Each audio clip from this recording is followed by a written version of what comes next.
Entonces, podemos ver, como ustedes pueden apreciar en esta filmina, que el gobierno de Obama ya en el año 2009 hablaba de la importancia de promover la transparencia y el gobierno abierto, en este caso dentro de Estados Unidos, por supuesto. Y posteriormente, en el año 2012, se funda Open Government Partnership, que hasta el día de hoy es de alguna manera el líder en estos temas de gobierno abierto a nivel mundial, que está constituido por gobiernos, por supuesto, pero también por empresas privadas, por academia, por ONGs que están interesadas en este tema a nivel mundial. Una definición básica de gobierno abierto. Siempre es importante cuando hablamos de conceptos en ciencia política de definirlos para entender de qué punto partimos. Entonces, el gobierno abierto es una nueva forma de hacer gobierno que a través de generar espacios de interacción de sus instituciones, organismos de la sociedad civil, la academia, el sector privado y los ciudadanos, se genera confianza mejorando la gestión pública de manera ética, responsable y sujeta a control social, por supuesto. Asimismo, promueve el involucramiento de la ciudadanía en el quehacer público para la generación de cambios sociales y, además del gobierno abierto, aprovecha el uso de las tecnologías de la información y la comunicación en busca de mayor transparencia, innovación y participación. Y aquí hago una pequeña reflexión, justamente producto de lo que nos tocó vivir a Luis y a mí en el año 1998 en Madrid. Ustedes pueden, algunos tal vez no habían nacido en ese año, hay gente seguramente muy joven aquí, pero yo recuerdo cómo teníamos que hacer fila en el computador del colegio en donde vivíamos, donde residíamos, para poder acceder al Internet. Y fue en ese año que yo creé mi primer correo electrónico en Hotmail para poder comunicarme con mi familia en Ecuador. Entonces, estábamos en ese momento en el inicio del cambio tecnológico que hoy en día pues lo estamos experimentando a un ritmo mucho más apresurado. Ok, entonces ustedes si ya pueden visualizar la presentación van a ver algunos detalles sobre los cuales estoy hablando. En el 2011, líderes gubernamentales y defensores de la sociedad civil se unieron para crear una asociación única que es el Open Government Partnership, la Alianza para el Gobierno Abierto por su traducción al español. Entonces, este momento incluye 75 países y 104 gobiernos locales, porque las alianzas no son solo a nivel nacional, sino que también se dan a nivel federal o estatal, dependiendo de la organización política del país, y a nivel de municipios también. Entonces, estos gobiernos a nivel nacional, estatal y local integran esta alianza para el gobierno abierto. Ahora les voy a hablar un poco sobre la experiencia en el Ecuador respecto a este tema. Siguiente. Seguramente algunos de ustedes han escuchado del CLAD, el Centro Latinoamericano para la Administración del Desarrollo, de Administración para el Desarrollo, perdón. Esta es una entidad que tiene su sede en Caracas, Venezuela. El CLAD es una entidad que busca promover buenas prácticas, mejorar las prácticas de la administración pública a nivel latinoamericano. Y justamente uno de los temas que trabajan ahora con mucha intensidad es el tema del gobierno abierto. De hecho, ellos promovieron la creación de esta Carta Iberoamericana del Gobierno Abierto que fue promovida en 2016, si no me equivoco, en Bogotá, en donde los distintos países signatarios de este comunicado se comprometían a promover el gobierno abierto en sus respectivos espacios. Entonces, estos son como hitos.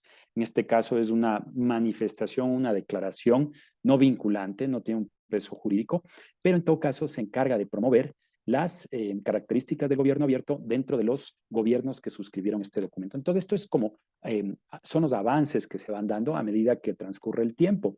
Es como el acceso a la información pública. El acceso a la información pública en nuestro continente, déjenme decirle, hace unos 25 años era algo que no existía. Pero hoy en día el derecho de acceso a la información pública es un hecho, hay leyes que funcionan desde México hasta Argentina al respecto y en mayor o menor medida los ciudadanos nos hemos apoderado y empoderado con eso. Bien, aquí hay algunas características de la carta, no me voy a extender mucho sobre esto porque ustedes podrán revisarlo después de explorando un poco la página web del CLAD que les recomiendo porque es muy buena. Hay muchos temas de gobierno abierto, inteligencia artificial y servicios públicos, transparencia y lucha contra la corrupción que están disponibles en esa página. Pero como ustedes ven, la carta tiene algunos componentes básicos importantes, un marco jurídico, un diseño y arquitectura organizativa, datos públicos para el desarrollo, gobierno electrónico y plataformas tecnológicas, aplicación efectiva de altos estándares de integridad y ética pública, mecanismos de participación y colaboración para la innovación ciudadana. Y a la derecha ustedes ven algunos de los subtemas que el gobierno abierto empieza a generar, porque se va conectando con temas específicos. Parlamento abierto, cómo el Parlamento, la Asamblea, el Congreso de un país, de un Estado, puede mejorar su gestión a través de la transparentación o a través del mejoramiento de acceso a la información que dispone esa entidad. La justicia abierta, hay ciertos casos dentro de los procesos judiciales que podrían ser accesibles al público. Obviamente, hay temas como los casos penales que muchas veces entran en reserva de sumario, y aquí debe haber varios abogados que entenderán perfectamente esto. Hay varios procesos que no se puede divulgar la información por seguridad, porque se tratan temas sensibles, pero hay otros temas comerciales, dependiendo obviamente de las características del caso, civiles, administrativos, del contencioso administrativo, que podrían divulgarse y darse a conocer en medio de la población para que sepan qué es lo que está sucediendo en ciertos procesos judiciales. Tenemos apertura con otros poderes del Estado. En el caso de Ecuador está el Consejo de Participación Ciudadana y Control Social o la función electoral, en donde también esperamos que se transparenten, por ejemplo, los resultados de las elecciones, la forma de asignación de escaños, etcétera, etcétera. En fin, y así sucesivamente. Sigamos, por favor. Bien, estos son los 4 pilares del gobierno abierto, del Estado abierto, porque ahora también hablamos, más allá del gobierno, hablamos del Estado, el Estado entendido como esa estructura fundamental y fundacional en donde coexistimos todas las personas dentro de un territorio geográfico. Los 4 pilares son los que ustedes ven ahí. Transparencia y acceso a la información pública. Por eso les decía que es importante el tema de que existan leyes para que el ciudadano pueda acceder a la información pública. El segundo es la integridad y rendición de cuentas, cómo el funcionario público rinde cuentas ante el ciudadano. En el caso de Ecuador, por ejemplo, no sé cómo funciona en Venezuela, pero aquí una vez al año todos los funcionarios públicos que tienen un cargo jerárquico directivo, es decir, la cabeza de la institución, tiene que presentar un informe ante la ciudadanía por medios virtuales o presenciales, explicando qué han hecho durante el año que ha transcurrido, el año anterior, mostrando cifras del presupuesto planificado versus el ejecutado, los componentes del plan de acción de la entidad, los desafíos, los logros y los resultados de la gestión durante un año. Entonces, esta rendición de cuentas se suele efectuar cada cierto tiempo, como les digo, cada año, para que la gente conozca qué ha hecho el funcionario público con los recursos públicos, con su responsabilidad como gestor de esa y administrador de esa institución y los resultados alcanzados. Y explicar también por qué no alcanzó algunos de estos resultados, sea por dificultades propias, sea por dificultades externas. En mi caso, por ejemplo, yo dirigí la unidad de anticorrupción del municipio de Quito cuando ocurrió y estalló la epidemia del COVID-19. Entonces, obviamente, los indicadores y los resultados esperados que se habían proyectado para el año 2020 tuvieron que ser completamente revisados por la pandemia, porque no pudimos cumplir con muchas de las cosas que se habían planteado. El tercer componente del gobierno abierto, del Estado abierto, es la participación ciudadana. Y esto es fundamental. Está muy conectado con la transparencia y acceso a la información pública y la integridad y rendición de cuentas. Y finalmente hay un cuarto elemento que es muy importante y que creo que es una tendencia a nivel mundial para mejorar la gestión del Estado, que es la colaboración, innovación pública y ciudadana. Es decir, cómo los ciudadanos no solamente participan, exigen cuentas, demandan información, sino que también hacen propuestas concretas. Propuestas del estilo, mire, hay un problema en esta política pública, ¿por qué no la mejoran de esta manera? Muchas veces el funcionario cree conocerlo todo, saberlo todo, pero en la práctica muchas veces la ciudadanía tiene conocimientos muy importantes que pueden servir para que el funcionario mejore su gestión. Y creo que ahí hay que colocarse un poquito el sombrero o varios sombreros a la vez, porque muchas veces los funcionarios finalmente somos o son ciudadanos que están ejecutando ciertas actividades desde un cargo particular, pero también se pueden beneficiar de las ideas de la ciudadanía para mejorar las políticas públicas que administran. En fin, bien, este es un esquema de gobierno abierto de Ramírez de Aluja. Ramírez de Alujas es una persona de Chile que ha trabajado muchísimo este tema en distintos espacios. Entonces, como ustedes pueden ver aquí, están los componentes que habíamos hablado anteriormente: transparencia, rendición de cuentas de integridad, participación, colaboración e innovación, ¿no? Digamos, los 4 pilares aquí los han transformado en 3, pero ustedes ven que en el centro del corazón, en la intersección de estos 3 elementos, está el gobierno abierto. Entonces, aquí tienen ustedes los diferentes componentes. Por ejemplo, en transparencia, negociación de cuentas de integridad, tienen información educativa y competencias cívicas. Tienen la parte de portales de visualización y datos abiertos, información pública e indicadores de cumplimiento. En el lado de participación, tienen organización de debates públicos, consultas ciudadanas de involucramiento cívico y codiseño y coproducción de políticas públicas. Se habla mucho del concepto de co-creación.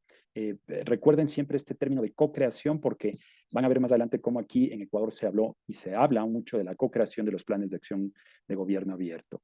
Y tienen en la parte de colaboración e innovación, gestionar la transversabilidad e interoperabilidad de la información, la arquitectura digital pública, gobernanza e infraestructura de datos, nuevos modelos de gestión de servicios públicos y la organización y promoción de asociaciones y nuevos esquemas de gobernanza para el Estado. Entonces aquí ven cómo se va desgranando cada uno de estos temas, se van convirtiendo en temas más específicos, en acciones más específicas y por lo tanto pueden plantear planes o acciones más específicas para cada uno de estos indicadores. Es como los Objetivos de Desarrollo Sostenible de Naciones Unidas. Como ustedes saben, hay 17 en este momento, pero esos a su vez se dividen en resultados más detallados en distintos aspectos y llegan a ser varios, más de 300, si no me equivoco, los indicadores que se utilizan para medir cada uno de los objetivos de desarrollo sostenible y su cumplimiento.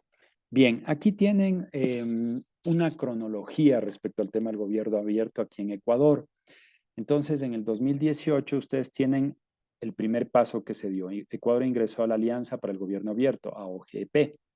Después, una delegación de OGP visitó hacia finales de ese año el país para descubrir cómo estaban. Entonces, como ustedes ven, el 2018 es como el año fundacional. Ingresamos a OGP, después en el agosto del 2018 se crea el grupo núcleo, después en septiembre vienen a visitarnos desde el exterior para evaluar la situación del país y hacer recomendaciones, y entre octubre del 2018 y agosto del 2019 se trabaja en la co-creación, como les decía, es importante esta palabra, del primer plan de acción de gobierno abierto del Ecuador. Después asistimos y participamos en la sexta cumbre global de la Alianza. Empiezan a haber delegaciones ecuatorianas que asisten a este tipo de eventos y entre enero del 2020 y agosto del 2022 se implementa el plan de acción. El primer plan de acción de Ecuador en ese sentido, que terminó en diciembre del 2022, como ustedes ven, octubre del 2021, diciembre del 2022 y al mismo tiempo se co-crea el segundo plan de acción de gobierno abierto para el periodo 2022-2024. Entonces, estamos en este momento en el segundo plan de acción de gobierno abierto. Estos son normativas internas propias al sistema.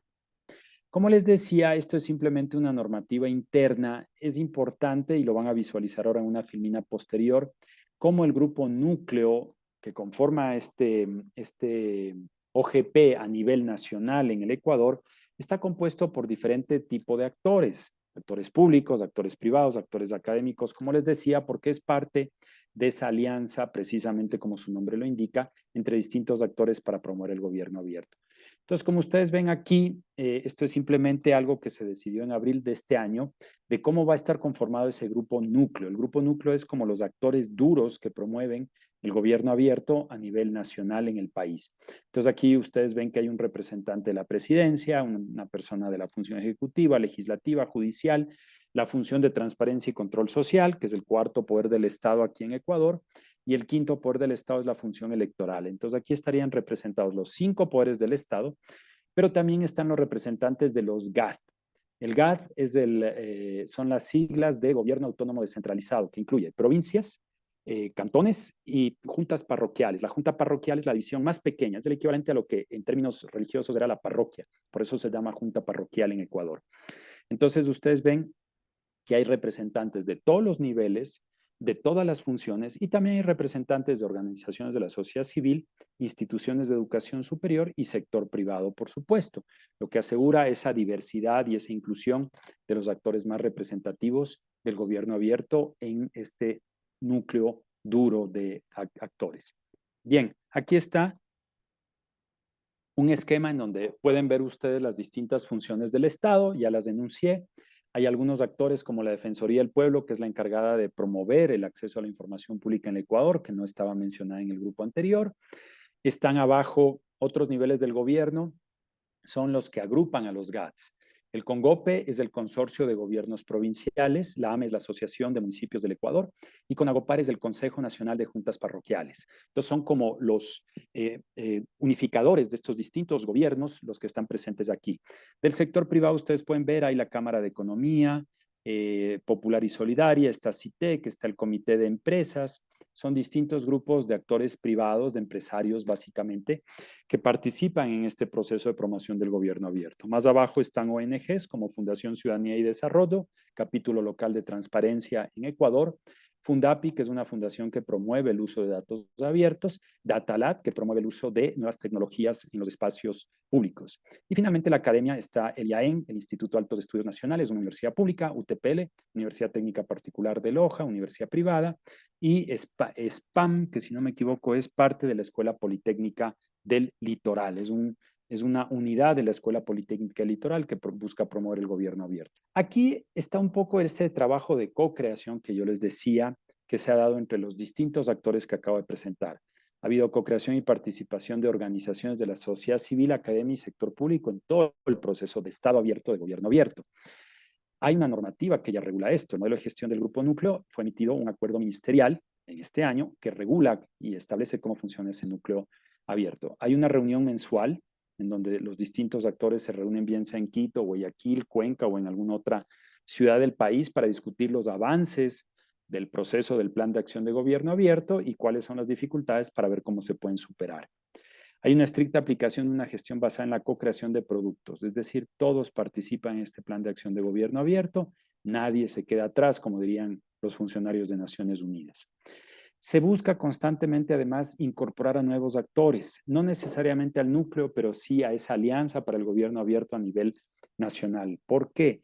Porque muchas veces en ciudades pequeñas e intermedias puede haber grupos de ciudadanos interesados en promover este tipo de acción, puede haber funcionarios públicos interesados en promover el gobierno abierto y por lo tanto es necesario involucrar a estas personas en los procesos de gobierno abierto para que no se concentre todo en Quito, Guayaquil y Cuenca, que son las 3 ciudades más importantes del país. Finalmente, tenemos la participación, por supuesto, de actores del sector público de todos los niveles que ya mencioné en este proceso de co-creación. Aquí hay dos gobiernos abiertos que dos gobiernos locales que han ingresado a la alianza, a la OGP. El uno es el gobierno provincial de Santo Domingo y Los Áchilas y el otro es el municipio de Quito. De hecho, el municipio de Quito ingresó a la Alianza para el Gobierno Abierto mientras yo dirigía la unidad anticorrupción de este municipio.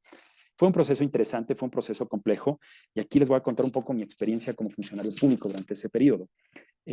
Yo no fui el responsable de administrar o de gestionar el concepto de gobierno abierto y la alianza de gobierno abierto dentro del municipio. Le correspondió a la Secretaría de Planificación del municipio, a pesar de que creo que la unidad anticorrupción del municipio hubiera sido el depositario natural del OGP. Pero bueno, no fue así. La Secretaría de Planificación era la responsable de promover y ejecutar el gobierno abierto. En Quito existe una ordenanza sobre gobierno abierto al respecto y creo que había muy buenas ideas, había muchos proyectos que se querían concretar, pero digamos que aquí hubo una disyuntiva entre la teoría y la práctica. ¿Por qué? Les cuento un caso muy concreto. El municipio de Quito tiene empresas públicas autónomas, es decir, son empresas que tienen su presupuesto y su administración por fuera del municipio. Por eso se llaman empresas públicas municipales autónomas. Entonces, yo como jefe de la unidad anticorrupción del municipio tenía que vigilar tanto al cuerpo central del municipio como a estas empresas públicas municipales. Entonces, al cuerpo central era fácil controlarlo, entre comillas, fácil vigilar sus procesos porque el alcalde disponía y todos los funcionarios se sometían a lo que el alcalde disponía. Pero las empresas públicas, por la autonomía precisamente que menciono, por el manejo independiente del presupuesto y de su lógica de gestión, eran renuentes de entregar información a la unidad anticorrupción sobre cierto tipo de procesos, por ejemplo, de contratación pública. Entonces era un constante enfrentamiento y presión educada, pero al final del día presión, para que yo, como presidente de la Unión Anticorrupción, director de la Unión Anticorrupción, recibiera oportunamente la información, por ejemplo, sobre procesos de contratación bajo régimen especial. Seguramente ustedes en Venezuela, y los abogados mejor que nadie, los administradores públicos presentes entenderán, el régimen especial es ese régimen particular en donde se contrata un producto, un bien, un servicio, no a través de canales normales, por eso se llama régimen especial. ¿Por qué? Porque hay un solo proveedor del producto, bien o servicio, porque es un producto, bien o servicio que solo puede ser provisto por una empresa extranjera, por ejemplo, no puede haber competencia nacional al respecto, o porque hay una urgencia. Este régimen especial, por ejemplo, en el municipio de Quito se aplicó muchísimo durante la pandemia del COVID, porque claro, era régimen especial para acelerar los procesos, para que las mascarillas, para que las batas, para que todos los insumos médicos que se necesitaban llegaran más rápido, supuestamente a la gente que los necesitaba. Entonces, Quito Nesto buscaba vigilar estos procesos de régimen especial, pero no era fácil porque los gerentes de estas empresas decían, no, no, no, no, tenemos que ir rápido por el tema del COVID, tenemos que ir rápido porque el alcalde nos pide y no nos entregan toda la información. Entonces, se volvió difícil verificar el cumplimiento de los estándares adecuados de contratación, se le volvió difícil a la gente acceder a la información sobre las compras públicas del municipio y por lo tanto la experiencia de gobierno abierto a nivel local no fue tan buena. Otro ejemplo concreto que les quiero comentar sobre el municipio de Quito. Empecé a trabajar con la empresa municipal de obras públicas para construir un portal que se llamara Quito Obras.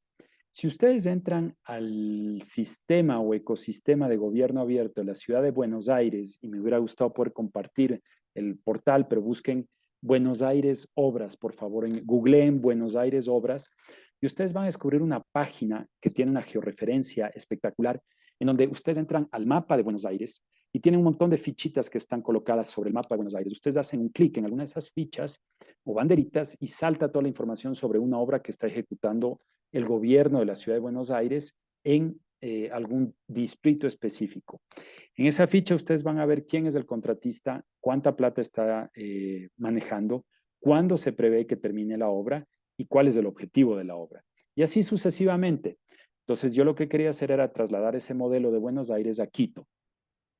Hablé con el primer gerente de obras públicas con el que estuve en contacto al inicio de la gestión del alcalde que me contrató. Entonces, les contaba, hablé con el primer gerente de obras públicas y le propuse esta idea, le encantó. A los 2 meses lo cambiaron. Fui a hablar con el segundo gerente, le encantó la idea, a los 4 meses lo cambiaron. Fui a hablar con la siguiente persona que llegó al puesto, le gustó la idea, a los 2 meses la cambiaron. Entonces, como entenderán, cuando llegó el cuarto gerente de obras públicas, yo estaba bastante cansado de haber explicado este modelo de tratar de convencer a la gente que lo adopte. Y claro, después hubo un cambio en el gobierno municipal de Quito y todas estas ideas pues se perdieron. Entonces nos enfrentamos también a la dinámica política desde cuando uno es técnico y quiere construir cosas técnicas, uno se enfrenta también al dilema de la política, de la rotación de funcionarios y de las crisis políticas que pueden surgir en el gobierno que quiera promover gobierno abierto. Entonces, esta es una lección aprendida en el sentido que es necesario construir políticas públicas de largo alcance y eso implica que los funcionarios duren lo suficiente para poder construir esas políticas. Gobierno abierto en el Ecuador. Ingresó a la Alianza para el Gobierno Abierto en 2018. Con esto se comprometió a incorporar nuevas políticas en la gestión pública. Pero, ¿qué es el gobierno abierto? Es una forma de gobernar en la que se involucra a la ciudadanía para que participe de manera activa en la toma de decisiones públicas a través de la transparencia y acceso a la información pública, integridad y rendición de cuentas, participación ciudadana y colaboración e innovación pública. Se busca una mayor eficiencia en los servicios públicos, la ejecución de obras, la generación de políticas o la atención a la ciudadanía. Para promover este modelo de gestión a nivel nacional, se consolidó el Grupo Núcleo de Gobierno Abierto Ecuador. Esta agrupación, conformada por representantes de las entidades públicas, de la sociedad civil y de la academia, se encargan de coordinar y articular todas las acciones que permitan consolidar al gobierno abierto en nuestro país. Gracias a su trabajo y al apoyo de muchos aliados, hoy, Gobierno Abierto es una política pública. Ecuador y su primer plan de acción. Como parte del proceso de Gobierno Abierto, Ecuador elaboró su primer plan de acción 2019-2022, con 10 compromisos que se ejecutaron de manera colaborativa entre el sector público, la sociedad civil y la academia, centrados en temáticas relacionadas con datos abiertos, desarrollo de capacidades para la transparencia, empoderamiento ciudadano e innovación pública. Este plan alcanzó más del 90% de cumplimiento, lo que evidencia que la unión de esfuerzos por un mismo objetivo es posible. Ecuador y su segundo plan de acción. Con la experiencia positiva del primer proceso, nuestro país co-creó su segundo plan para el periodo 2022-2024, ahora con una visión de Estado abierto. Esto quiere decir que además del Ejecutivo, ahora en esta línea trabajarán también las funciones legislativa, judicial, electoral, de transparencia y control social, y niveles de gobierno. Para construir este plan, se realizaron mesas territoriales y temáticas, presenciales y virtuales, en las que se recogió alrededor de 300 propuestas ciudadanas, que terminaron plasmadas en 15 compromisos. Con este segundo plan, trabajaremos en iniciativas de política pública relacionadas con Estado abierto, iniciativas de transparencia, participación y colaboración ciudadana. Invitamos a la ciudadanía a involucrarse activamente, ya que con su aporte fortaleceremos la democracia participativa y lograremos una mejor gestión pública.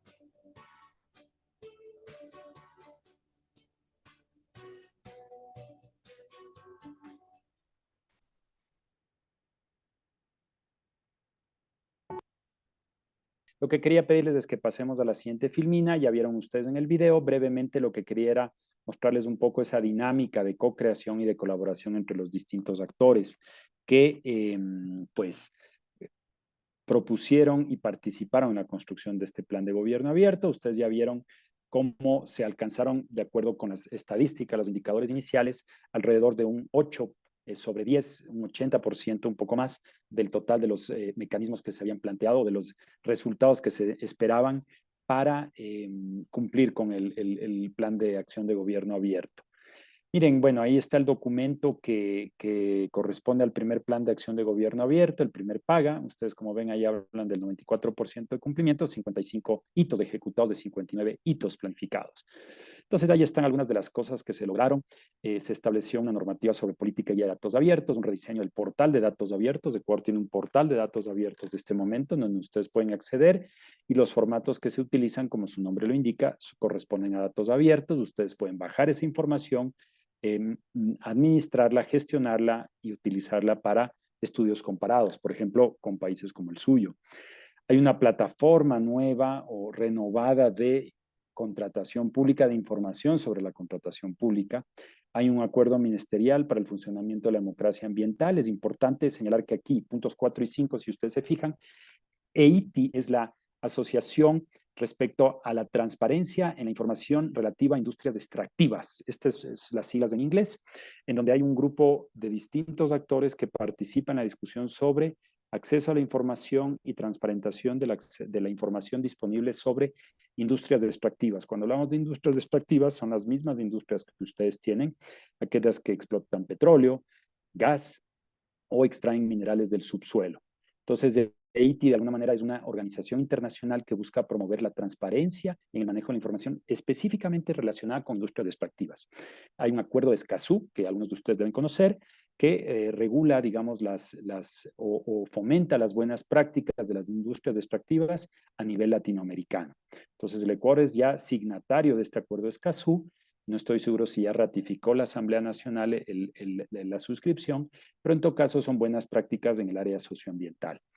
Tenemos una caja de herramientas para fortalecer la transparencia. Hay un observatorio ciudadano de violencia de género y diversidad sexogenéricas. Se busca así crear un plan nacional de erradicación de violencia contra la mujer y diversidades sexogenéricas. Se buscó crear un laboratorio de innovación ciudadana en el Ecuador y un plan de simplificación de trámites y de mejora regulatoria. Parte de este objetivo era, como su nombre lo indica, simplificar los trámites y volver más rápidos los tiempos para procesar cierto tipo de trámites en el sector público, ¿no? Conseguir una cédula, es decir, un documento de identidad, pagar una multa, pagar un impuesto, en fin, todo esto desde las distintas unidades del gobierno se trató de coordinar para promoverlo. Y finalmente una metodología de medición de la calidad en los servicios públicos, la calidad de provisión de servicios públicos. Esto creo que es importante señalarlo. Sigamos, por favor. Bien, aquí está el tema de apertura de datos. Yo creo que es clave dentro de estas políticas de gobierno abierto hablar de datos abiertos. Si no se abren los datos de las entidades públicas, es muy difícil hablar de gobierno abierto. Y cuando hablamos de datos públicos, nos referimos a todos los datos que manejan las instituciones, por supuesto, públicas, pero también, por ejemplo, los datos que manejan instituciones privadas que reciben financiamiento público. Esto es importante señalarlo, porque a veces hay fundaciones privadas que reciben fondos públicos y se les pide información de cómo manejan esos fondos y ellos dicen, no nos corresponde a nosotros contar eso porque somos fundación privada, pero si manejan fondos públicos tienen que rendir cuentas de cómo manejan esos fondos públicos. Y cuando hablamos de datos abiertos entran conceptos como el de interoperabilidad, accesibilidad, comunicabilidad de esos datos en el sentido que estén en formato abierto, que puedan ser manipulables en el buen sentido de la palabra, que puedan ser comparables con otros datos y que los ciudadanos puedan acceder a ellos. Porque hay una institución, por ejemplo, si les cito un caso muy específico aquí en Ecuador, para poder acceder a la información pública, la empresa eléctrica Quito, que es la responsable de la electricidad aquí en esta ciudad donde yo vivo, ustedes tienen que entrar a la página web de EDOS, bajar un formato en PDF, llenarlo a mano y después sedarlo, firmarlo con su firma, adjuntar copia de su documento nacional de identidad y su papeleta de votación, porque aquí el voto es obligatorio, como ustedes deben saberlo, y llevar a la oficina de estos señores para obtener acceso a la información pública. Si la información pública no está digitalizada o si el trámite no está digitalizado, a mí me parece realmente inaudito que una entidad a estas alturas del siglo XXI no tenga la capacidad de atender un trámite vía digital, que uno tenga que bajar el documento, firmarlo, escanearlo o llevarlo físicamente, presencialmente a la oficina de la agencia pública. Me parece que estamos retrocediendo muchísimo en el tiempo. Pero bueno, así sucede en algunas entidades. Seguro que ustedes enfrentan el mismo problema en Venezuela. Sigamos, por favor. Vamos al segundo plan de acción de Estado abierto, porque ese ya es el término que se utiliza ahora. 2022-2024 es el plan que está en ejecución en este momento. Como ustedes ven, ya se utiliza una imagen de Estado abierto y no gobierno abierto, porque lo que se quiere es fortalecer al Estado y sus distintas funciones. Siguiente, por favor. Bien, aquí hubo mesas de co-creación, como les decía, importantes. Cuando hablamos de territoriales, ustedes ven ahí el mapa del Ecuador y están enunciadas las mesas en donde se llevaron a cabo. Se trató de garantizar una representación equilibrada de las 4 regiones que tiene el Ecuador. La primera es las Islas Galápagos, que es como un mundo aparte a 1000 kilómetros de nuestras costas. La costa, la parte de las montañas, las tierras altas, la sierra, como le llamamos, y la región amazónica que está a la derecha, color verde. Entonces, como ven, se trató de que se construyera de una manera equilibrada la visión de las distintas provincias. Y se trabajaron esas temáticas. Ustedes pueden ver ahí los distintos temas que se trataron en cada una de las ciudades, Riobamba, Quito, Cuenca, Guayaquil y Galápagos, sobre temas de interés, por supuesto, del gobierno abierto. Siguiente, por favor, Héctor. Son fotografías de los distintos encuentros. Como ustedes ven, por ejemplo, la fotografía central corresponde a una universidad, la Universidad de Especialidades de Espíritu Santo en Guayaquil. Las otras no ubico los espacios. Mentiras. A la izquierda arriba está la Universidad de Cuenca, donde yo di clases. Eso es al sur del país.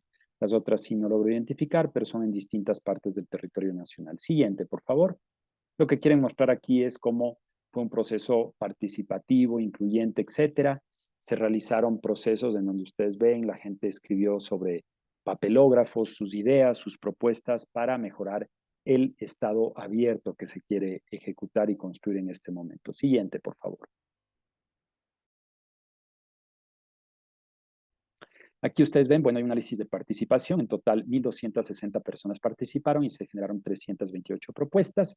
Están estas propuestas clasificadas de acuerdo, me parece, a territorio geográfico y a temáticas. Entonces, por ejemplo, las más importantes, si ustedes se fijan en temas de procedencia, bueno, no me sorprende. Si ustedes se fijan ahí, Cuenca, Guayaquil y Quito son los que más propusieron en términos geográficos y los temas que más interesaron a la gente. Loja también, Loja es interesante, es una ciudad al sur, cerca de la frontera con el Perú, tuvo también 13 propuestas. Y en cuanto a temas, si ustedes se fijan, me parece que gobernanza digital, eh, la parte de sector privado, género, interculturalidad adquirieron elementos importantes o se convirtieron en elementos importantes a ser considerados dentro de este segundo paga. Siguiente, por favor.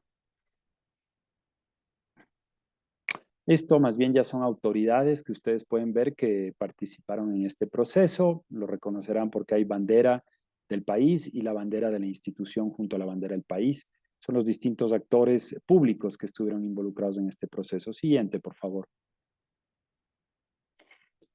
Hubo un taller de asistencia técnica. Esto es interesante porque, como ustedes saben, hay instituciones desde arriba y desde fuera que buscan promover este tipo de temas. Entonces, en este caso, Naciones Unidas, a través de instituciones como ILPES y CEPAL, buscaron capacitar, informar, preparar a la gente sobre los temas de gobierno abierto. Entonces hubo una jornada de 3 días, si no me equivoco, esto fue a finales del año pasado, principios de en donde 60 personas durante 3 días, representantes de sociedad civil, academia y sector público, apostaron al modelo de gobierno abierto y la construcción del segundo paga.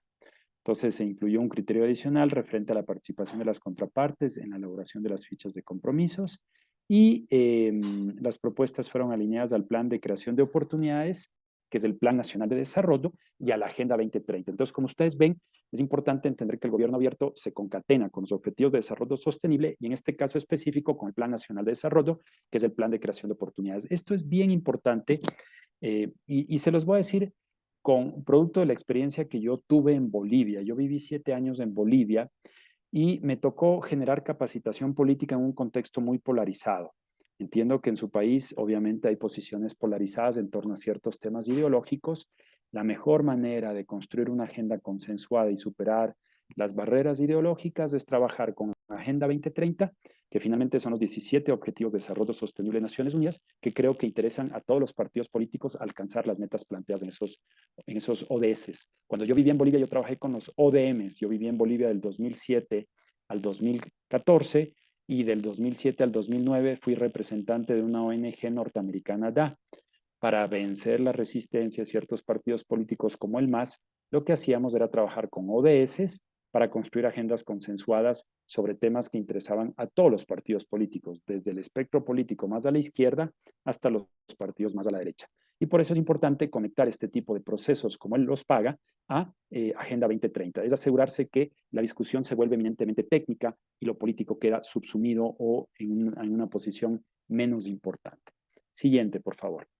Aquí ven ustedes, bueno, algunos de los compromisos. Hay un resumen de compromisos. Hubo 8 compromisos de la función ejecutiva. Hubo un compromiso de la Escuela de Formación Ciudadana del Consejo de Participación Ciudadana y Control Social, el tema del Portal Nacional de Transparencia, un nuevo catálogo de información legislativa en el caso del Congreso, que la Asamblea, que este momento la Asamblea está cerrada, entonces no hay parlamento abierto que ejecutar hasta que no se reinstale en diciembre la nueva asamblea que fue disuelta por el presidente Lasso. Y así sucesivamente ustedes ven el Consejo Nacional Electoral, el CONGOPE, que ya mencioné, la AME, el Consejo Nacional de la Judicatura, en fin. Entonces, esto es lo que puedo comentar al respecto.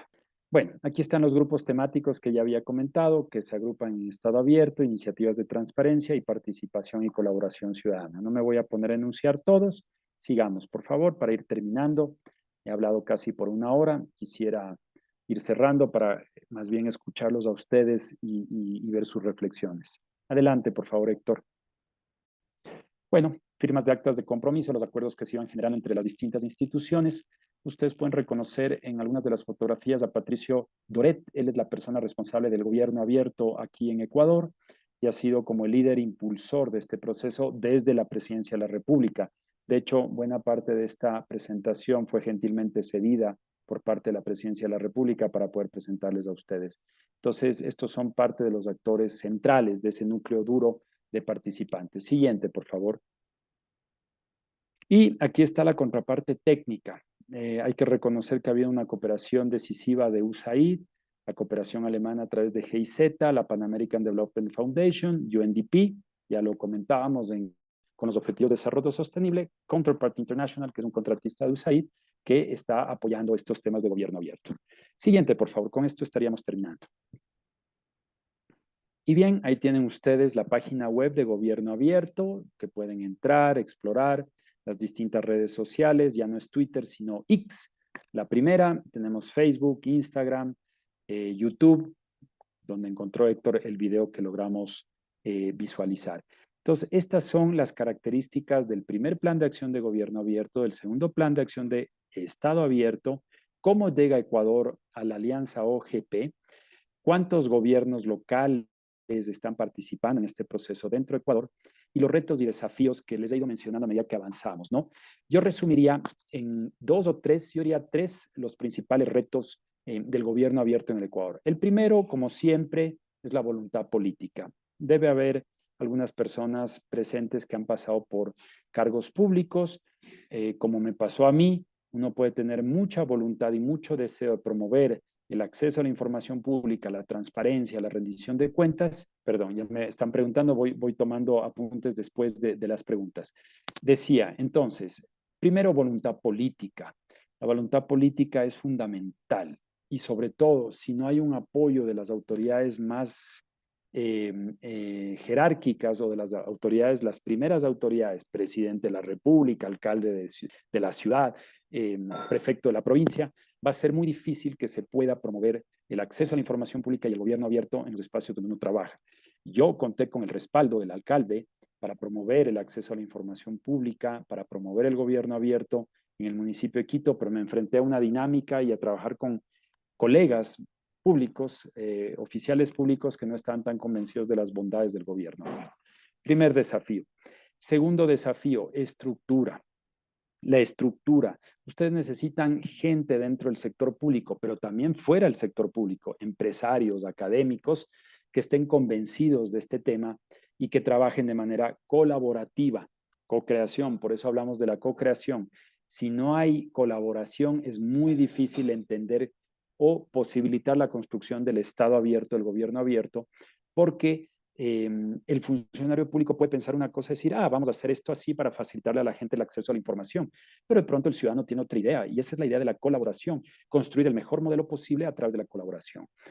Tercero, y aquí sí entramos a la discusión eterna, recursos.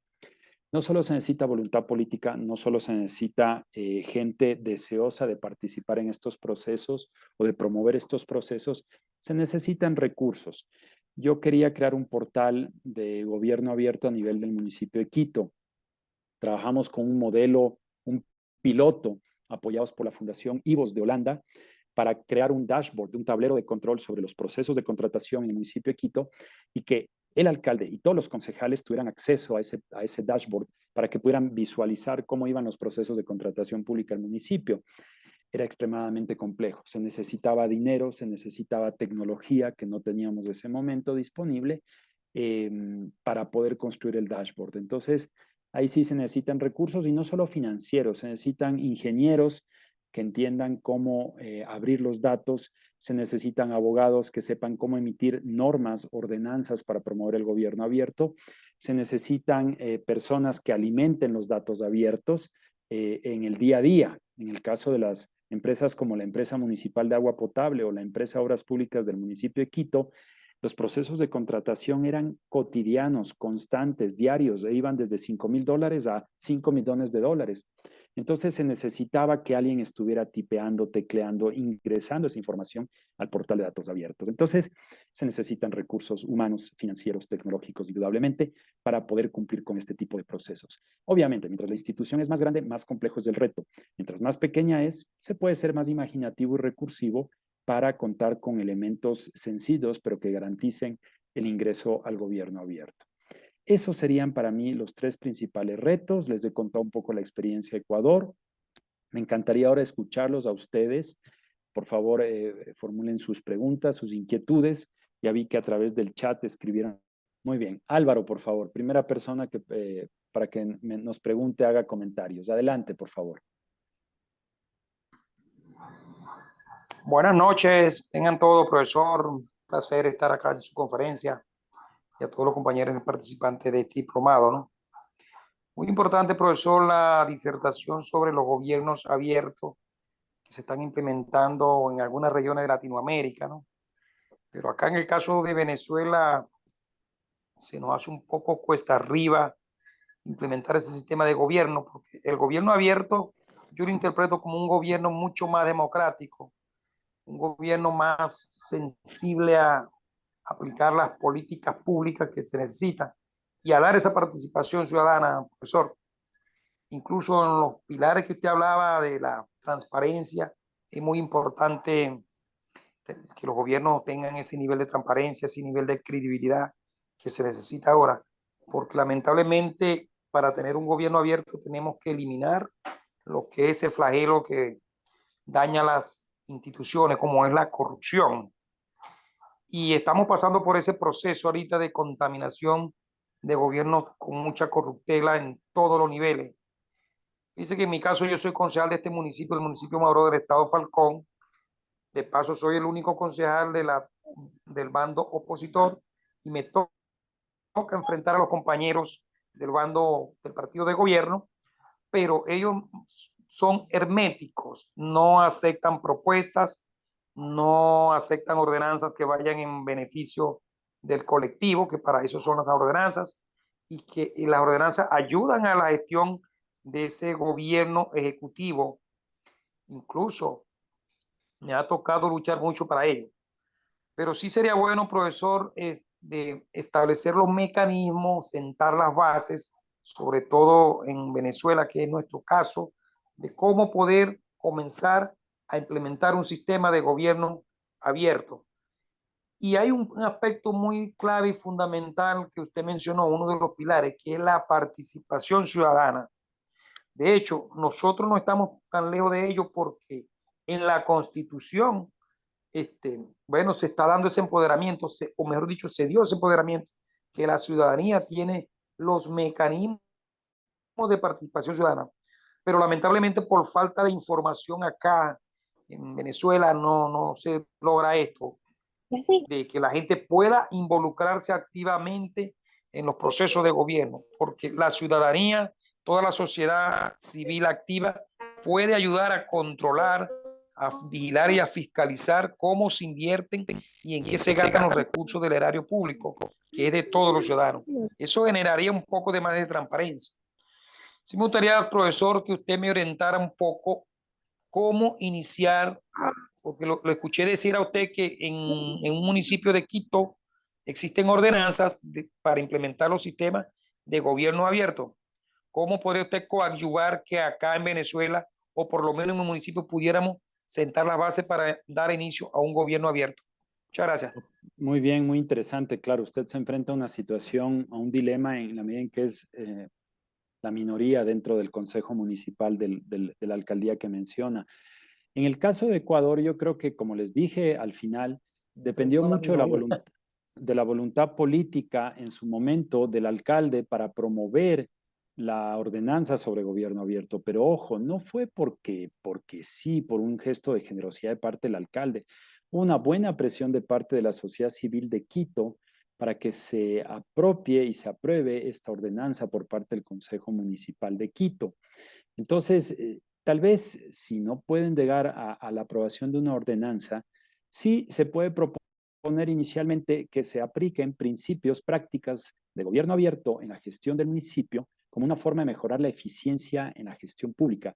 Yo creo que hay que venderle a la gente el gobierno abierto no solamente como un acto de moralidad o un acto de ética, sino que al final del día el gobierno abierto ayuda a tomar decisiones más informadas, más incluyentes, porque se invita a la ciudadanía a participar y por lo tanto al final del día beneficia a la gestión de los funcionarios. Si los funcionarios tuvieran un poquito de visión de futuro, de sentido común, dirían, perfecto, a mí me interesa ser reelecto, me interesa que la gente reconozca la calidad de mi trabajo. Entonces, vamos, adelante con el gobierno abierto, promovamos buenas prácticas, reduzcamos costos, transparentemos la gestión, en fin. Sé que esto puede sonar difícil, utópico en ciertos momentos, más aún, como le decía, cuando usted es parte de la minoría, pero usted lo que debería tal vez es ganar apoyo entre los medios de comunicación, la gente que vive en ese municipio, para que ellos empiecen a presionar a los concejales del partido de gobierno, en este caso, que son mayoría, para que empiecen a adoptar prácticas de gobierno abierto. Eso es lo que le podría comentar en ese sentido, Álvaro, de cómo empezar a crear una masa crítica para cambiar esta tendencia. Bien, si me permiten, vamos ahora sí a responder las inquietudes de Franklin, que las puso en el chat. Los voy a leer, tiene 3 preguntas. ¿Cuáles son los desafíos del gobierno abierto en relación al costo de implementar las iniciativas? ¿Cómo abordar la resistencia al cambio? Abordar la resistencia al cambio por parte de los funcionarios públicos? ¿Y cuáles serían los primeros pasos para plantear la implementación del gobierno abierto? Ok, voy a tratar de dar una respuesta general. Los desafíos, bueno, ya les conté los 3 desafíos que yo mencionaba: la voluntad política, la cooperación decisiva entre ciudadanía y funcionarios públicos y la disponibilidad de recursos financieros, humanos, tecnológicos. La resistencia al cambio, eso es algo que siempre vamos a tener cuando se propongan modificaciones de la gestión pública. Bueno, la resistencia al cambio se da en una empresa pública, en una empresa privada. si durante 10 o 15 años alguien ha estado haciendo siempre las cosas de la misma manera y de pronto llega alguien y le dice, ¿sabes qué? No lo vas a hacer más así, lo vas a hacer así, vas a utilizar una computadora. La resistencia al cambio a veces no es por temas políticos, es por temas de alfabetización tecnológica, por ejemplo.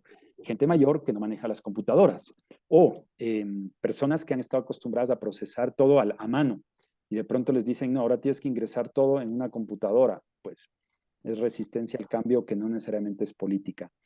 Hay que trabajar con esos funcionarios, hay un recambio generacional que tarde o temprano se dará en las instituciones tanto públicas como privadas, en donde las personas mayores pues terminarán jubilándose, retirándose, y por lo tanto yo lo que haría es trabajar con los grupos de funcionarios y de personas más jóvenes, en general los jóvenes, y creo que eso es algo que se da en todos los países. Los jóvenes son más propensos al cambio, quieren cosas nuevas, utilizan las redes sociales, que algunos de nosotros, porque yo soy medio analógico, medio digital, ya no estamos tan familiarizados con eso, pero tratamos de mantener el ritmo de actualización. Entonces, trabajaría con grupos de jóvenes, hombres y mujeres, por supuesto, que generen procesos de cambio y que acompañen a sus funcionarios o a las personas mayores dentro de una institución para vencer esa resistencia. Y finalmente, los primeros pasos para plantear la implementación del gobierno abierto, pues yo diría que hay que siempre empezar con cosas pequeñas, temas de tiempos procesales, cómo reducir la producción de, no sé, una patente o un impuesto, cómo pagar más fácilmente un impuesto en el municipio, en la provincia o a nivel nacional. En Yo creo, clase, yo creo que ¿no? así se puede mejorar y lograr pequeños resultados para después, perdón, si puede apagar, alguien tiene el micrófono abierto. Estamos escuchando novedades de la familia.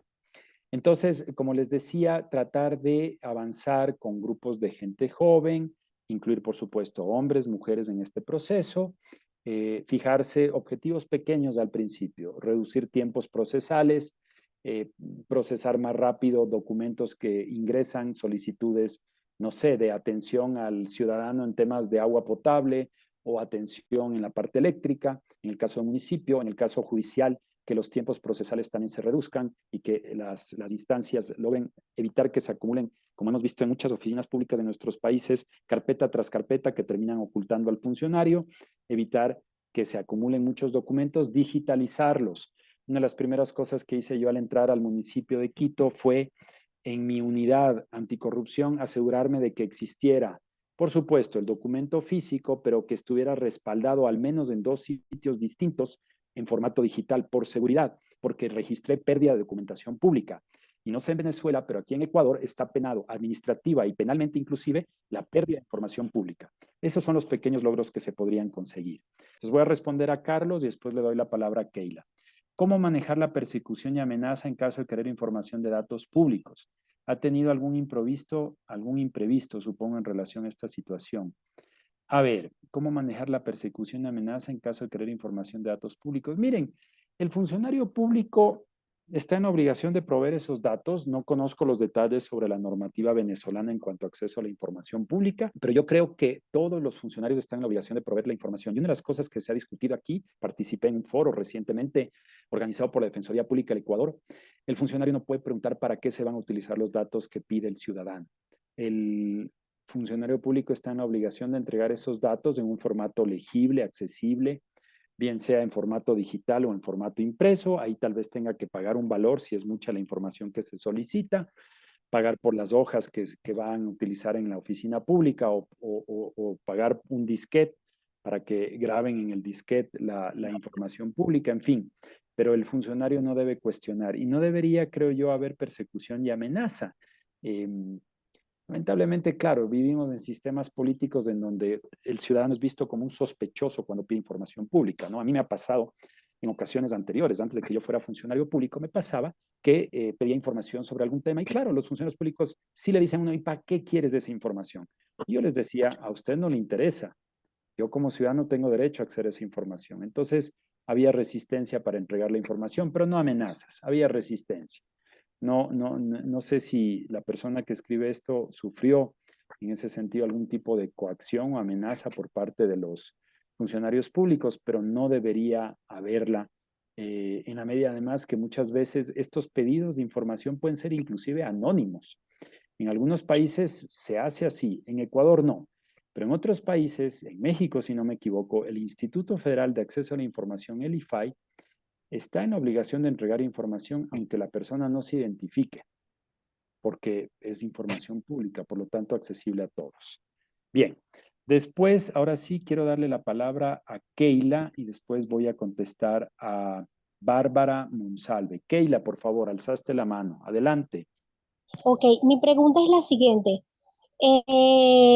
Tengo entendido que nosotros somos aún miembros del Centro Latinoamericano de Administración para el Desarrollo.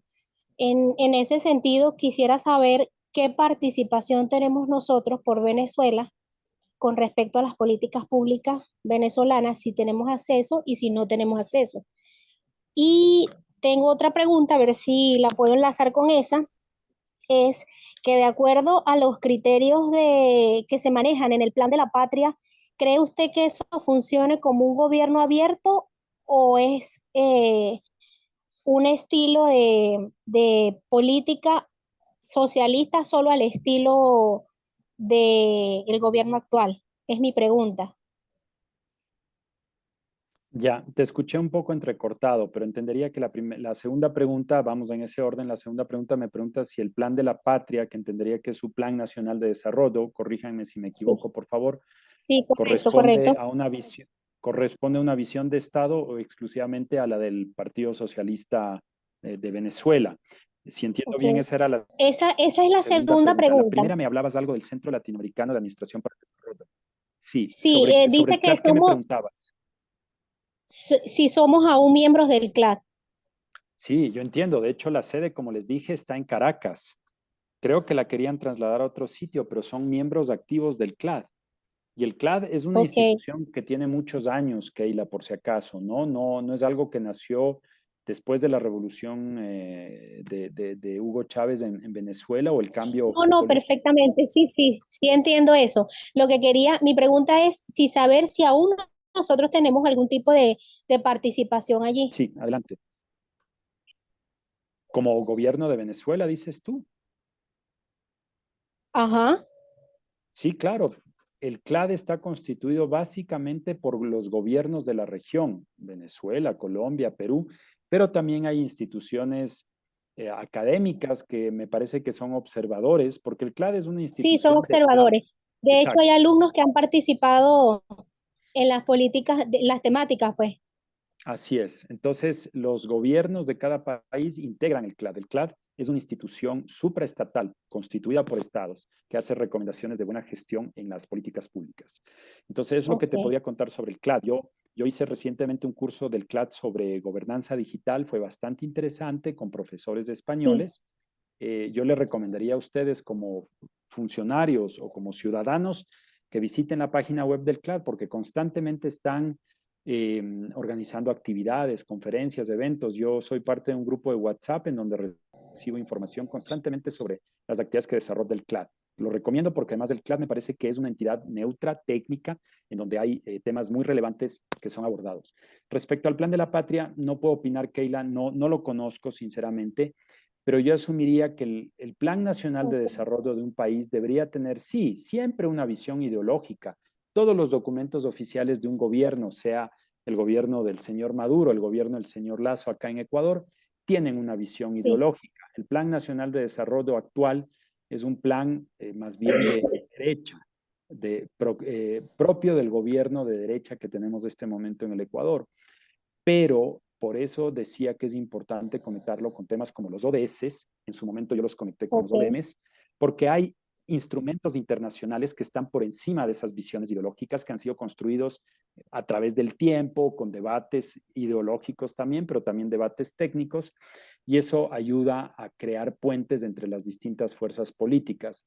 En Bolivia yo, gracias a los ODMs, logré sentar en la misma mesa gente del MAS, agente del partido de Samuel Doria Medina, que era un empresario de derecha, al grupo de Podemos, era el grupo de Podemos boliviano, que es un partido político que en ese sí, entonces era de correcto. derecha, y así sucesivamente. Entonces, hay herramientas internacionales que nos pueden ayudar a construir espacios de diálogo entre distintas fuerzas políticas. Eso es lo que te podría comentar. Sí, Bien. sí, de hecho mi pregunta era porque de hecho el Plan de la Patria pues no se sometió a consulta pública y pues en su momento fue lanzado como la herramienta que se tenía a la mano para discutir las políticas de desarrollo del 2019 al Ah, bueno, ahí 2030. sí hay un problema entonces. Si el Plan De Nacional de Desarrollo hecho, no fue este consensuado, pues sí, hay es una el último imposición de un grupo hacia otro grupo, aparentemente. plan de la Patria Disculpa, te oigo que, súper entrecortado. que- ajá. Sí, eso sí. Ah, A ver, para ir cerrando contigo, Keila, para poder responder a Bárbara, coincido contigo en que un plan nacional de desarrollo debe sí, ser una construcción consensuada, de abajo hacia arriba. Es decir, se debe presentar hacia arriba. un borrador a distintos actores y los actores deben opinar sobre ese plan. De hecho, el gobierno abierto es eso. El plan es una co-creación entre distintos Correcto. actores. La cooperación Sí, internacional ayudó a todas estas mesas temáticas y geográficas que se llevaron a cabo en Ecuador. Entonces es importante que si van a crear un plan nacional de desarrollo, un plan de acción de gobierno abierto, pues se invite a la mayor cantidad posible de actores, hombres, mujeres, campesinos, ciudadanos, indígenas, mestizos, gente del interior como gente de la costa de su país, para que opinen sobre qué es lo que proponen como plan de acción de gobierno abierto o qué es lo que se propone como plan nacional de desarrollo. Porque una cosa es lo que puede ver un burócrata desde Caracas o desde Quito, y otra cosa es lo que pasa en, no sé, en Canaima o pasa en el estado de Bolívar allá o acá en la provincia de Chimborazo, con fuerte población indígena. Una cosa es lo que sucede ahí, otra cosa es lo que sucede en Quito. Entonces, sí, los planes de desarrollo y los planes de acción de gobierno abierto deben ser construidos de manera consensuada, de manera inclusiva, de manera amplia, porque si no van a carecer de legitimidad y credibilidad. Y esos son los dos elementos fundamentales para que un Estado funcione. Legitimidad y credibilidad que generan confianza. Bien, si me permiten, pasemos a la siguiente pregunta que hizo Bárbara Monsalve. ¿Qué debemos hacer si en una institución no nos quieren brindar información, información que sí se le puede proporcionar a la ciudadanía? Miren, ahí creo nuevamente que hay que recurrir a las leyes y normas vigentes en su país. En el caso de Quito, por ejemplo, la gente puede solicitar amparadas en la ordenanza sobre gobierno abierto. En el caso de entidades nacionales, la gente puede apelar a la Ley Orgánica de Transparencia y Acceso a la Información Pública, que acaba de ser emitida una nueva ley ahora en febrero. Estamos esperando que se expida el reglamento que regule y vuelva factible la aplicación de esa ley. Entonces, yo supongo que ustedes tienen una ley de acceso a la información en Venezuela nacional, podrían invocar esa ley para pedirle al ciudadano que no les quiere entregar la información y decirle, mire, me tiene que entregar la información, salvo que sea un tema de información reservada, ¿no? Como ustedes saben, dentro de las leyes de acceso a la información pública, se establecen que hay ciertos datos que son reservados, pero básicamente hacen referencia a temas de seguridad pública, fuerzas militares, ese tipo de cosas que pueden ser sensibles, facilitar esa información. Pero yo creo que hay que recurrir a la normativa vigente en su país para conseguir esta información. Y nuevamente, como me preguntaba Álvaro al principio, formemos una alianza con medios de comunicación, formemos una alianza con ONGs para presionar al funcionario público para que facilite esa información. Aquí en Ecuador he visto a muchos medios de comunicación utilizar la ley de acceso a la información para conseguir información de entidades públicas y, claro, hacer investigación sobre casos de corrupción. Entonces, por ahí se puede conseguir lo mismo en Venezuela, recurrir a la norma y pedir a los medios de comunicación que le ayuden a uno. Bien, creo que Hola, eso sería del chat. ¿Hay otra persona? Sí, disculpen, ¿alguien más ha alzado la mano? yo no Jorge la alcé porque Fernando. sí, yo. Yo, ¿es quién? Perdón. Yo me llamo Jesús Fernando Camacho Márquez. Ya, Jesús Fernando, que te veo con 2 billetes de $100 en tu imagen de Zoom. Ok, adelante Jesús. Sí, ¿cómo está? Buenas noches. Buenas ¿Cómo están noches. todos? ¿Qué Bueno, entiendo significa, que perdón que te interrumpa, qué significa en la gorra EGFFC? el gran Fernando Camacho, ese es el Ah, o sea, grupo de mis tú. empresas. Ah, Yo, ok, tú eres empresario. Perfecto, interesante sí, escuchar sí. tu opinión. Adelante. Sí, pero estoy aprendiendo un poco porque tengo una visión o un nacimiento en la mente de transformarme en un político. Entonces estoy aprendiendo, pero estoy viendo aquí y entiendo que el gobierno abierto es la participación desde los organismos, que solamente en el mundo creo que hay 76 países que están aplicando el gobierno abierto y creo que como 100 entes gubernamentales dentro de algunos países, ¿cierto? Que más o menos eso suma como 2.000 personas hasta hoy en la estratosfera del universo, del mundo. Eh, lo quiero aplicar a mi país. Yo creo que nosotros, según lo que veo, el gobierno ahora mismo eh, quiere hacer un gobierno abierto, según lo que veo, porque integra las comunas, integra, o por lo menos de boca hace participación, solo que cuando el gobierno obtiene los recursos, por ejemplo, de la industria petrolera, que es la mamá o la fabricante de los recursos por excelencia de este país, no se hace el gobierno abierto. El gobierno abierto le pregunto ahora con mucho respeto. El gobierno abierto es que cuando tengo los recursos, te voy a llamar a ti o a nosotros los 23 que estamos ahí, aquí, incluyendo el pueblo, incluyendo el minero, ¿qué vamos a hacer con esos recursos? Ok, después que hacemos esos recursos, el gobierno abierto es desarrollo los planes o los proyectos y se los presento a Pedro, a Juan, a tal, y empezamos a desarrollar los proyectos. Después rendimos cuenta de qué alcanzó con esos recursos. A esto nos referimos cuando hablamos de gobierno abierto. A ver, sí, pero ojo, primero te quiero aclarar algo. Que haya 75 países signatarios de OGP, que haya 170 organizaciones, no significa que solo hay 2.000 personas involucradas. No te olvides que cuando un país emite una normativa sobre gobierno abierto, todos los funcionarios públicos tienen que cumplir con esa normativa. Y en cuanto a los empresarios como tú, y me parece muy interesante que quieras hacer una carrera política producto de seguramente lo que está sucediendo en Venezuela, los recursos finalmente que tú generas son recursos privados, es información privada la que tú construyes si estás involucrado en temas petroleros, por ejemplo. Las grandes petroleras no tienen que rendir cuentas hacia el público sobre sus recursos, así como tú seguramente no tienes que rendir cuentas al público sobre la forma como Ok, disculpa, no, disculpa. O sea, manejas el dinero de tus empresas. no, Ojo, sí, no, eso es de acuerdo. importante entender. Ya va, discúlpame que te interrumpa. No, Sí, todo sí, lo que adelante, adelante. todo lo que te estaba hablando el presidente de Venezuela. Te estaba Ok, hablando el presidente de Venezuela, no la empresa, no Fernando la ok, empresa. Te está ok. hablando el presidente de Venezuela y te nombré una empresa, por ejemplo, que es la más importante de este país. Por ejemplo, PDVSA.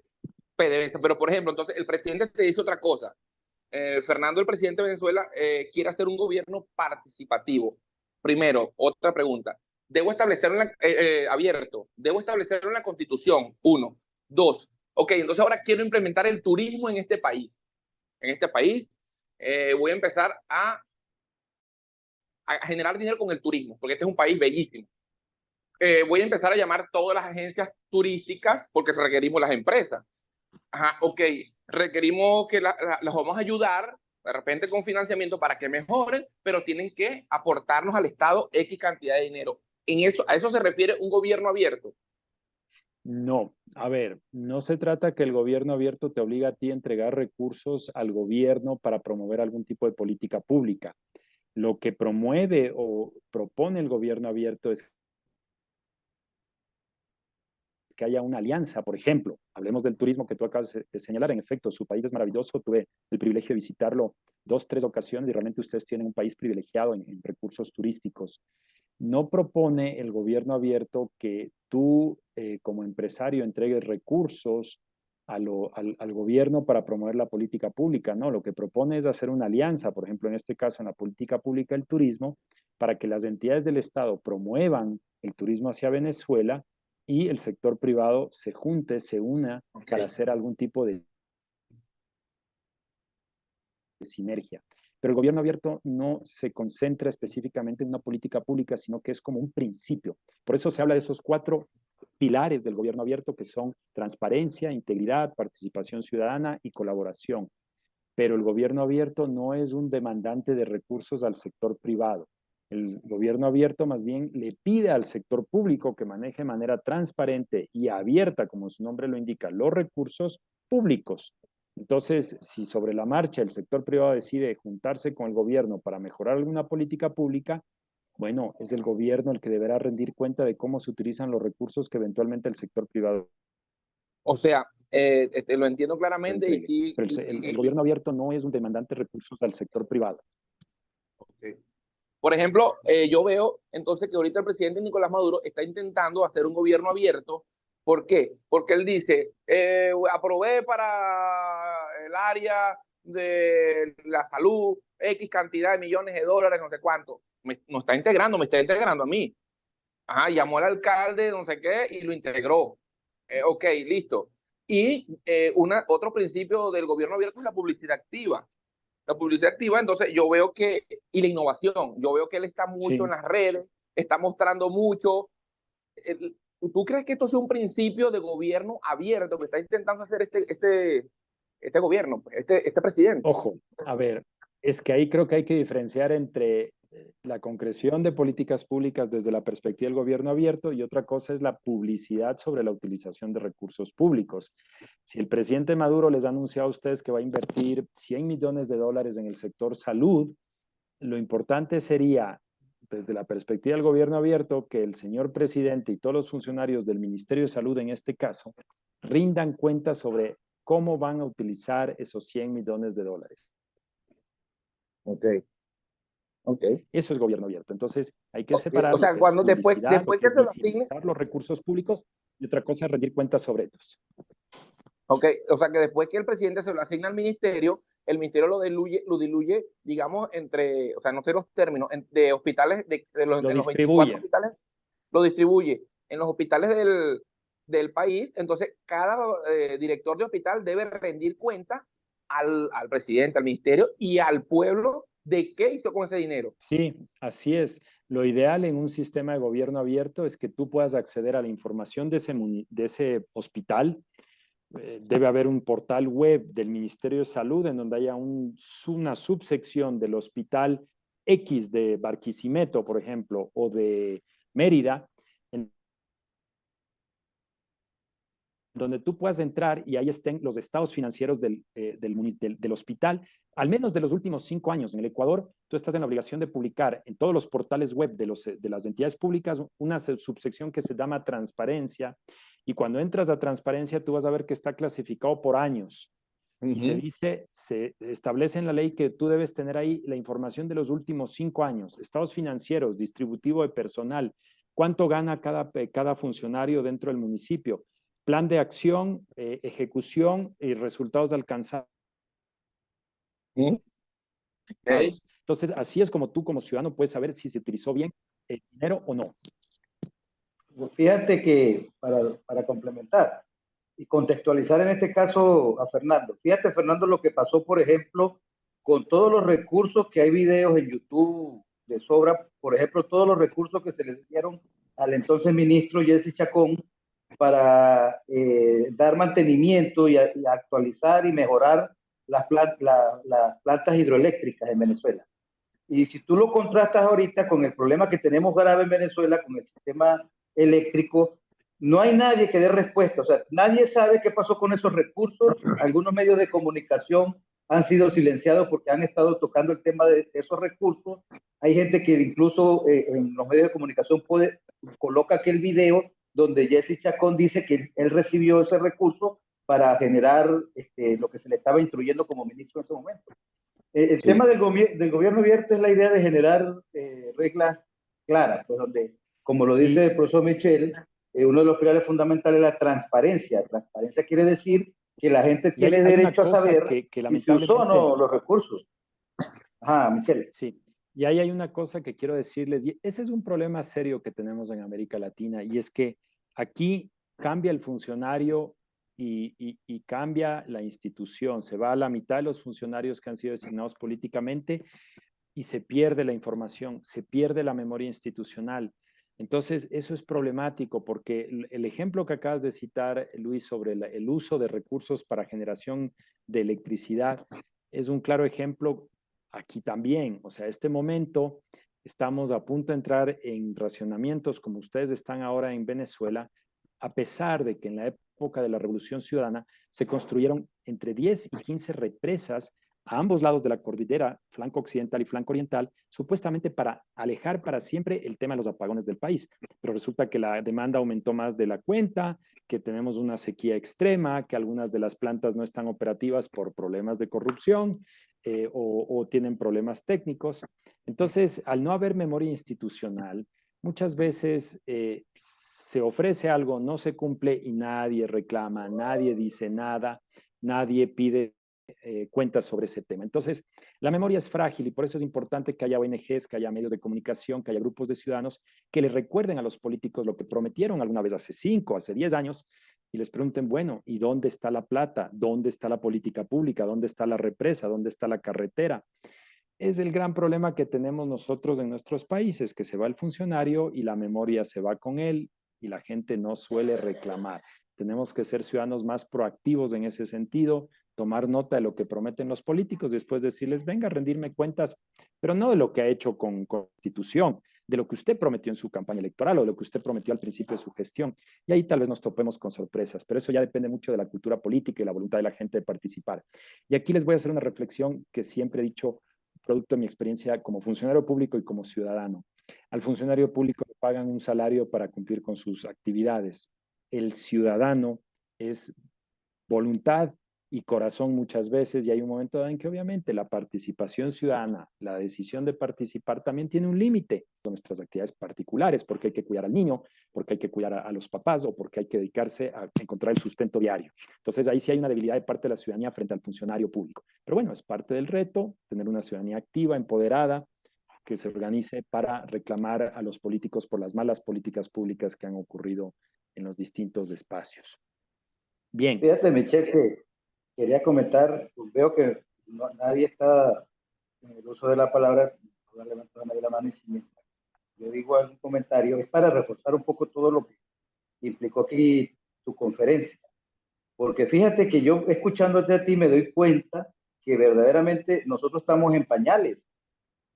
Porque ustedes han logrado, por ejemplo, ustedes han logrado lograr una conexión entre la academia ecuatoriana, entre las empresas privadas.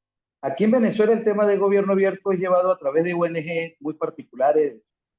Por ejemplo, hay una que se llama Transparencia, que es la más conocida, pero ellos no han logrado conectar como sistemas de apoyo ni a las empresas privadas, ni a las academias, ni a las universidades. Yo los veo, incluso he asistido muchas veces a trabajos de conferencias que ellos hacen y las conferencias son entre ellos mismos, que la mayoría incluso vienen de partidos políticos que ya no militan y que tienen la experiencia y tratan de hablar del tema de la gestión pública y todo lo demás, cómo son los procesos internos para recabar la información.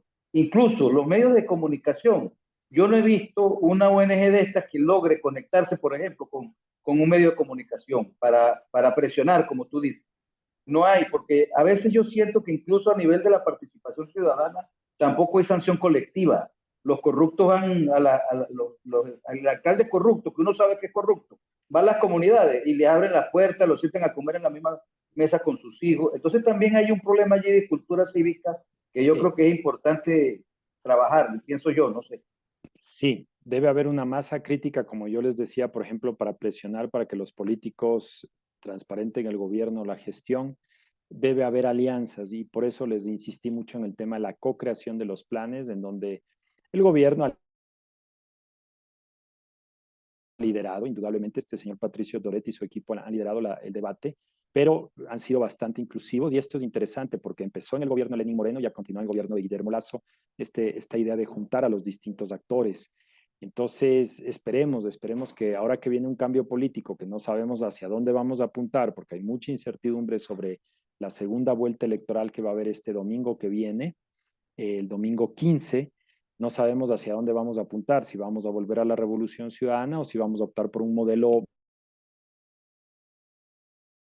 empresarial liderado por el señor Noboa. Entonces, esperemos que con este cambio político no decaiga el interés ni el empuje por el gobierno abierto que se ha logrado y que la cooperación internacional también colabore con ese tema. Sí, de lo que ustedes me cuentan, tengo la sensación que aún están bastante alejados del proceso de gobierno abierto, pero creo que no hay que perder la esperanza, hay que seguir trabajando, tal vez a nivel local se puede empezar a pensar en cómo generar procesos de gobierno abierto, cómo la academia puede empezar a hacer alianzas entre distintas universidades para promover este tema. Y el empresariado, yo sí les digo, es importante también que el sector privado se involucre. Hay un país hermano de ustedes y de nosotros, que es Colombia, donde yo tuve la oportunidad de estudiar del 90 al 95 mi licenciatura en la Universidad de los Andes en Bogotá. Y creo que, por ejemplo, los empresarios de Colombia entendieron a las malas, pero entendieron que si no se reunían con el gobierno, si no participaban en la toma de decisiones en políticas públicas, iban a seguir pagando una factura muy alta en seguridad, en inseguridad más bien dicho, en atentados, en ruptura de cadenas productivas producidas por las guerrillas FARC, ELN, M19, Quintín Lame, EPL, todas estas guerrillas que estaban en el territorio colombiano, que aún están en el territorio colombiano, pero que obligaron de alguna manera a la ANDE, a la Asociación Nacional de Empresarios de Colombia, a involucrarse en las políticas públicas, en decir, este problema público es problema también mío, no es solamente de la gente de la universidad, de las ONGs, también de los empresarios. Yo creo que el sector empresarial como creador de riqueza, como ese poderoso tren locomotora que puede empujar a un país al cambio, debe también entender que si asume posiciones de liderazgo, y escuchaba al señor Camacho aquí que decía esto, tiene que conectarse con el concepto de lo público, con el concepto de la política, política con P mayúscula, la buena política, y actuar con responsabilidad. Solo así podremos ir cambiando sociedades como las nuestras, polarizadas, complejizadas, pauperizadas, producto de toma de decisiones equivocadas, creo yo, en el aspecto económico. Entonces, hay que trabajar juntos, hay que crear estas alianzas y no que la academia no vaya por acá, que los empresarios vayan por allá, que las ONGs vayan por allá, sino que empiecen a sentarse a construir espacios comunes. Y creo que este tipo de diplomados, como el que me han invitado gentilmente Luis en la universidad en la que él trabaja, representan espacios de encuentro en donde se pueden empezar a construir esos consensos necesarios para una nueva Venezuela, porque se acercan elecciones también en su país. Entiendo que nuevamente va a haber candidatos de la oposición que van a buscar construir una plataforma unificada frente al modelo hegemónico, como lo donaría yo este momento del Partido Socialista Venezolano. Aquí vamos a ver también qué sucede. Entonces, más allá de las coyunturas ideológicas y políticas, hay que construir plataformas a mediano y largo plazo. Esto es algo importante entenderlo también para tal vez terminar aquí, y es que este tipo de procesos no son procesos de mediano y corto plazo. Esto es como una maratón. A mí me gusta siempre esta imagen porque yo soy corredor. Ustedes tienen que prepararse para una hipermaratón, para una supermaratón de 150 kilómetros. Si ustedes van a correr 150 kilómetros, no entrenan 2, 5, 10 kilómetros. Ustedes empiezan por ahí, pero después corren 40, 50 y finalmente 100 para poder correr 150. Lo mismo en este tipo de procesos de construcción de nuevos conceptos en el sector público. Se empieza desde abajo, perdón, se empieza desde abajo y se va construyendo hacia arriba y se va creciendo y se va pensando en el futuro. Termino con un pensamiento de los japoneses que me encantó. Alguna vez tomé una clase de cerámica en la universidad y la profesora me explicaba que los japoneses toman la arcilla, la preparan y a veces la dejan reposar hasta 50 años en un sitio determinado, pensando en que la próxima generación se beneficiará de esa arcilla que han preparado ellos. Esa es la forma de pensar el futuro de un país. Tienen en cuenta a las futuras generaciones y por eso dejan algo para las futuras generaciones. Tenemos que trabajar en ese sentido en nuestros países. Ese es el mensaje final que quisiera darles y agradecerles por haberme escuchado durante este tiempo. También el ejemplo que les daba de Japón es porque ellos están pensando en las generaciones que vienen atrás de nosotros. Entonces tratemos de dejar un mundo mejor a aquellos que vienen detrás de nosotros. Pero Muchísimas entiendo también. gracias nuevamente. Hola. entiendo, está bien el tema de Japón, que es un país bien desarrollado, pero entiendo que Brasil, El Salvador, Paraguay, la República Dominicana también han tenido éxito con gobierno abierto, pero y Sí, ahorita cercanito aquí a nosotros tenemos Brasil que ido hasta hizo como un dialecto, pues, él, o sea, implementó tanto y dio tanta oportunidad que implementó como que algo así, algo que llamaban como la libra, algo así, que era como decir el membrete o el nombre de por donde ibas a ingresar para ver toda la gestión. O sea que sí se puede, así me es. parece muy interesante. Sí se puede, créanme que sí se puede. O sea, Ecuador es un país pequeño al lado de ustedes, con menos recursos. Yo creo que tiene que confluir la voluntad política que les decía, la asociación entre distintos grupos y, por supuesto, algunos recursos para poder promover el gobierno electrónico. Pero sí, Y por eso es perdón, que, gobierno abierto, pero sí, se puede, se puede. ¿y qué trae el gobierno abierto? Que las empresas se animan, trabajan más, tienes ánimo de trabajo y por supuesto, por ende, indirectamente ayudas al Estado, porque si produces estás Así ayudando al es. Estado. Bueno, y un gobierno abierto, un gobierno transparente atrae inversión extranjera también. No se olviden de eso. Mientras más seguras son las Claro. condiciones, mientras más seguridad jurídica hay y un Estado menos corrupto, los empresarios van a pensar en invertir donde ustedes. Un empresario toma riesgo hasta cierto punto, pero él sabe que obviamente si se va a Luxemburgo va a encontrar buenas condiciones. En Ecuador no es tan claro. En fin, es un reto para todos. Eso de mi parte. Les quiero agradecer nuevamente a Eh, todos y todas por haber participado.